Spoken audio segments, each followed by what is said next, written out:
ನಮಸ್ಕಾರ ಸ್ನೇಹಿತರೆ.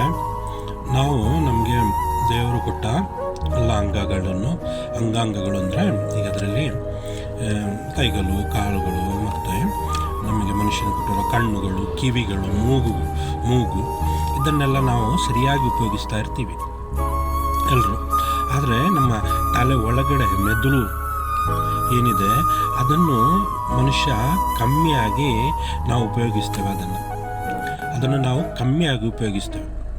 ನಮ್ಮ ಸಾಧಾರಣ ನಾನು ಹೇಳೋದಾದರೆ, ನಮ್ಮ ದಿನಚರಿಯಲ್ಲೂ ನಾವು ಬೆಳಿಗ್ಗೆ ಎದ್ದ ತಕ್ಷಣ ಸಾಧಾರಣ ಎಲ್ಲರೂ ತುಂಬ ಹೆಚ್ಚು ಜನಗಳು ಯೋಚನೆ ಮಾಡೋದೇನು ಅಂತ ಹೇಳಿದರೆ, ತಿಂಡಿ ಏನು ಮಾಡಿದ್ದಾರೆ ಅಂತ ಒಂದು ಫಸ್ಟ್ ಥಿಂಕ್ ಅದೊಂದು ಯೋಚನೆ ಆಯಿತು. ಅದು ಮೇಲೆ ತಿಂಡಿ ತಿಂದ್ಕೊಂಡು ಆಮೇಲೆ ಸ್ವಲ್ಪ ಹೊತ್ತು ಕಳೆದ ಮೇಲೆ ಮಧ್ಯಾಹ್ನ ಏನು ಊಟ ಮಾಡಿದ್ದಾರೋ ಏನಿದೆಯೋ ಅದು ಊಟ ಆಯಿತು.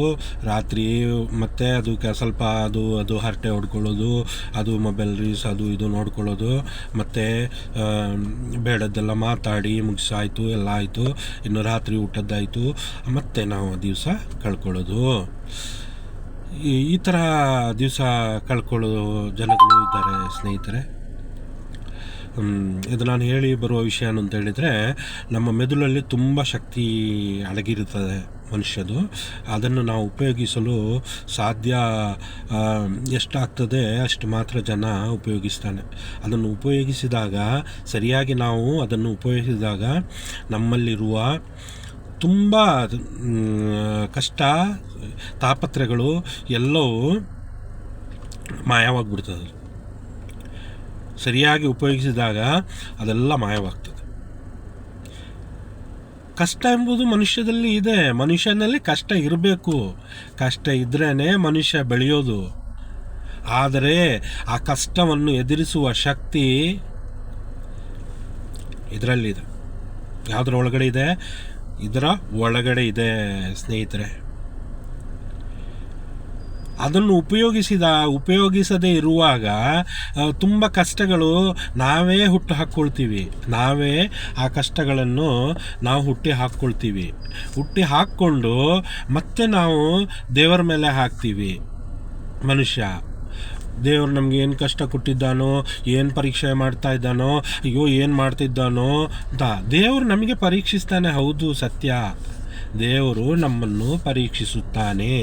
ಪರೀಕ್ಷೆಗೇ ಇದೆ ಈ ಜೀವ, ಈ ಭೂಮಿಯಲ್ಲಿ ಪರೀಕ್ಷೆ ನಡೀತಲೇ ಇರುತ್ತದೆ ಕೊನೆಯವರೆಗೂ. ಎಲ್ಲ ವಿಷಯಗಳಿಂದ ನಮಗೆ ಪರೀಕ್ಷೆಗಳು ನಡೀತಾ ಇರುತ್ತೆ. ಕಾಯಿಲೆಗಳಿಂದ, ಮತ್ತು ನಮ್ಮ ಅಂದರೆ ನಮ್ಮ ಸಂಪತ್ತು, ನಮ್ಮ ಕುಟುಂಬ, ನಮ್ಮ ಊರು, ನಮ್ಮ ನಾಡು, ಎಲ್ಲದರಲ್ಲೂ ಪರೀಕ್ಷೆ ನಡೀತಾನೆ ಇರ್ತದೆ. ಆದರೆ ಆ ಪರೀಕ್ಷೆಗಳನ್ನು ಎದುರಿಸಲು ಉಪಯೋಗಿಸಬೇಕಾದ ಶಕ್ತಿ, ಉಪಯೋಗಿಸಬೇಕಾದ ಪರೀಕ್ಷೆಗಳನ್ನು ಎದುರಿಸಿ ಅದರಲ್ಲಿ ವಿಜಯಶಾಲಿ ಆಗಬೇಕಾದರೆ ನಮ್ಮ ಮೆದುಳನ್ನು ಸಕ್ರಿಯವಾಗಿ ಬೇಕಾಗುವ ರೀತಿಯಲ್ಲಿ ಅದನ್ನು ಉಪಯೋಗಿಸಬೇಕು. ಇಲ್ಲದಿದ್ದರೆ ನಾವು ಕಷ್ಟಗಳನ್ನು ಎದುರಿಸಲು ಸಾಧ್ಯವಿಲ್ಲ. ಆವಾಗ ನಾವು ತಪ್ಪು ಮಾಡಿಕೊಳ್ಳುವಂಥ ವಿಷಯಗಳು ತುಂಬ ಜಾಸ್ತಿ ಇರ್ತದೆ ಸ್ನೇಹಿತರೆ.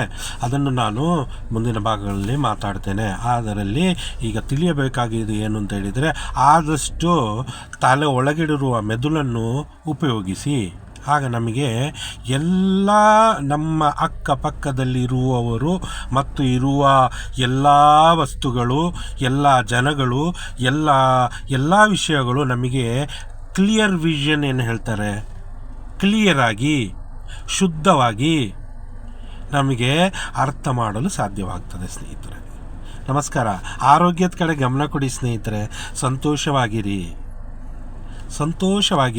ಆರೋಗ್ಯದ ಕಡೆ ಗಮನ ಕೊಡಿ.